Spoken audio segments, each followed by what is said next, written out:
আসসালামু আলাইকুম সুপ্রিয় দর্শক, এই মুহূর্তে আমরা আছি কমলাপুর রেলওয়ে স্টেশনে। আপনারা জানেন আজকে থেকে রেলওয়ের টিকিট আজকে দেওয়া হবে 31শে মে টিকিট, অর্থাৎ 10 দিন আগে থেকে। আর বর্তমানে 100% হচ্ছে অনলাইনের টিকিট, কোনো কাউন্টারের টিকিট নেই। দেখতে পাচ্ছেন কিছু মানুষ আসছে, আবার ম্যাক্সিমাম মানুষ ঢাকা ছেড়ে চলে যাচ্ছে। একজন টিকিট প্রত্যাশী মানুষ সর্বোচ্চ 4টি টিকিট কিনতে পারবে। আর যদি লাগে অতিরিক্ত তার নাম ঠিকানা দিতে হবে। কোন কোন ট্রেন ছেড়ে যাবে সেটি এখন দেখাচ্ছে। আমরা আবারও বলছি, আজকে আমরা আছি কমলাপুর রেলওয়ে স্টেশনে।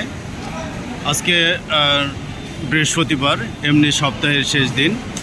আপনারা জানেন আগামী শনিবার সরকারি অফিস খোলা থাকবে এবং 25 তারিখ থেকে মোট 31 মে পর্যন্ত সরকারি ছুটি রয়েছে।